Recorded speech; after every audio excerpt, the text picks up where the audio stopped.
ಆದರೆ ಒಂದೊಂದು ಸಾರಿ ನನ್ನ ಮಗಳು ನನಗೆ ಸಿಗ್ತಿರೋದೇ ಒಳ್ಳೇದು ಅಂತ ಅನಿಸ್ಬಿಡುತ್ತೆ. ನನ್ನ ಗಂಡ ಅವಳನ್ನ ಹುಡುಕ್ತಿದ್ದಾರೆ. ಆಸ್ತಿಗೋಸ್ಕರ ಅವಳನ್ನ ಬಳಸೋ ಕೆಟ್ಟ ಉದ್ದೇಶ ಅವ್ರದ್ದು. ಈ ವಿಷಯ ಪೂರ್ಣಿ ಗೊತ್ತಾದಾಗ ಪಾಪ ಅವಳು ಎಷ್ಟು ನೊಂದ್ಕೊಂಡಿದ್ಲು.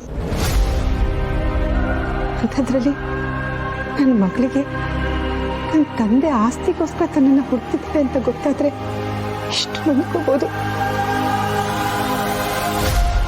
ಪೂರ್ಣಿ ತನ್ನ ಮಗಳು ಅಂತ ಗೊತ್ತಾದ ಮೇಲೂ ಜನಾರ್ದನ್ ಅವಳನ್ನು ಮನೆಗೆ ಸೇರಿಸ್ಕೊತಾನೆ ಅನ್ನೋ ನಂಬಿಕೆ ನನಗಿಲ್ಲ. ಆಸ್ತಿ ಬರೋವರೆಗೂ ನಾಟಕ ಮಾಡಿ ಮತ್ತೆ ದುರಾದೃಷ್ಟದ ಮಗು ಅಂತ ಅವಳನ್ನು ದೂರ ಮಾಡಿದ್ರೆ ಪೂರ್ಣಿ ಸಂತೋಷವಾಗಿರ್ತಾಳ? ಇಲ್ಲ, ಮಾಧವ್ ಅವರು ಹೇಳಿದ ನಿಜ. ಇಂಥ ಟೈಮಲ್ಲಿ ಪೂರ್ಣಿ ಇವ್ರ ಮಗಳು ಅನ್ನೋದು ಗೊತ್ತಾದರೆ ಸಂತೋಷಕ್ಕಿಂತ ದುಃಖನೇ ಜಾಸ್ತಿ ಆಗತ್ತೆ. ನಿಜ, ಈಗ ಇವ್ರಿಗೆ ಸತ್ಯ ಗೊತ್ತಾಗೋದು ಬೇಡ. ಚೇಚೆ, ಹಾಗೆಲ್ಲ ಮಾತಾಡ್ಬೇಡಿ ವನಜ ಅವರೇ. ಮಗಳು ಸಿಗಬೇಕು ಅಂತನೂ ನೀವೇ ಹೇಳ್ತಾ ಇದ್ದೀರಾ, ಈಗ ಮಗಳು ಸಿಗೋದು ಬೇಡ ಅಂತನೂ ನೀವೇ ಹೇಳ್ತಾ ಇದ್ದೀರಾ. ನಮ್ಮ ಬೇಡಿಕೆಗಳೇನೇ ಇದ್ರೂ ದೇವ್ರ ಇಚ್ಛೆ ಏನಿರುತ್ತೋ ಅದೇ ನಡೆಯೋದು. ನೀವು ಯೋಚನೆ ಮಾಡಬೇಡಿ, ನಿಮ್ಮ ಗೊಂದಲಗಳಿಗೆಲ್ಲ ದೇವರೇ ಉತ್ತರ ಕೊಡ್ತಾನೆ. ನಿಜ ತುಳಸಿ ಅವರೇ, ಏನು ನಡೀತಿದೆ ಅಂತಲೇ ಅರ್ಥ ಆಗ್ತಿಲ್ಲ. ಇಂಥ ಟೈಮಲ್ಲಿ ಏನು ಮಾಡಬೇಕು ಅಂತಲೂ ಗೊತ್ತಾಗ್ತಿಲ್ಲ. ಏನಿಲ್ಲ, ಪ್ರತಿಯೊಂದನ್ನು ದೇವ್ರ ಮೇಲೆ ಹಾಕಿ, ಆ ಭಗವಂತನೇ ನೋಡ್ಕೋತಾನೆ. ಇನ್ನು ಮುಂದೆ ನಿಮ್ಮ ಮಗಳೇ ಎಲ್ಲೇ ಇದ್ರೂ ಚೆನ್ನಾಗಿರಲಿ ಅಂತ ಬೇಡ್ಕೊಳ್ಳಿ. ಇದೆಲ್ಲ ಸರಿ ಹೋಗಿ ನಿಮ್ಮ ಮಗಳು ನಿಮ್ಮ ಕಣ್ಣೆದ್ರಿಗೆ ಆದಷ್ಟು ಬೇಗ ಬರೋ ಹಾಗಾಗಲಿ. ಸರಿ, ನಾನಿನ್ನು ಬರ್ತೀನಿ. ದೀಪು, ಬರ್ತೀನಮ್ಮ. ಸರಿ ಮಾಮ್, ಹೊರಡು.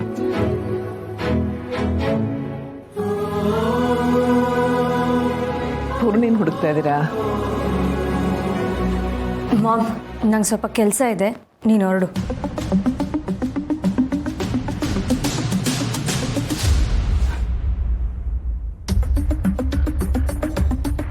ಸರ ಎಲ್ಲೋಯ್ತು?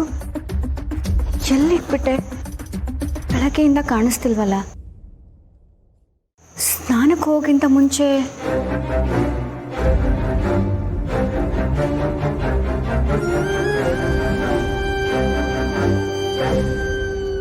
ಸಾರಿ ಅಮ್ಮ, ಸಾರಿ ಅಪ್ಪ. ಮನೆಗೆ ಗೆಸ್ಟ್ ಬಂದಿದ್ದಾರೆ. ಆ ಗಲಾಟೆಯಲ್ಲಿ ನಾನು ನಿಮ್ಮನ್ನು ಮರ್ತೇ ಬಿಟ್ಟೆ. ನೀವು ನನ್ನ ಜೊತೆ ಇಲ್ಲದೆ ಇರ್ಬೋದು, ಆದರೆ ನಿಮ್ಮಷ್ಟೇ ಪ್ರೀತಿ ಕೊಡೋವಂಥ ಹೃದಯಗಳು ನನ್ನ ಜೊತೇಲಿ ಇದೆಯಲ್ಲ, ಅದನ್ನು ನಾನು ಅದೃಷ್ಟ ಮಾಡಿದ್ದೀನಿ. ತಾಯಿ ಪ್ರೀತಿನೇ ಗೊತ್ತಿಲ್ಲದೆ ಇರೋಳಿಗೆ ತಾಯಿ ಪ್ರೀತಿ ಹೀಗೆ ಇರುತ್ತೆ ಅಂತ ತೋರಿಸ್ಕೊಟ್ಟವ್ರು ಅವರು.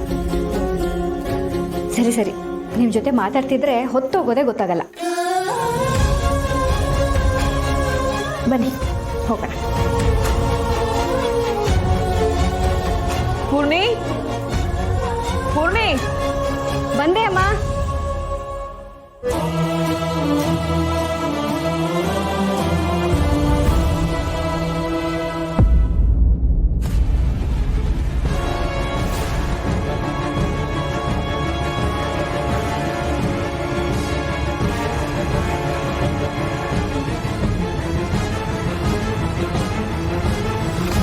ಹೊರಟ್ರಾ ಅಮ್ಮ? ಹೌದಮ್ಮ, ಲೇಟಾಗಿದೆ. ನಾನು ಮತ್ತೆ ಬರ್ತೀನಿ.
ಅಯ್ಯೋ ಅಮ್ಮ, ಹೆಂಗೆ ಅಂತ ಸ್ವೀಟ್ ಮಾಡಿದ್ದೆ, ಕೊಡೋದೇ ಮರ್ಬಿಟ್ಟೆ. ಒಂದು ನಿಮಿಷ ಬಂದೆ.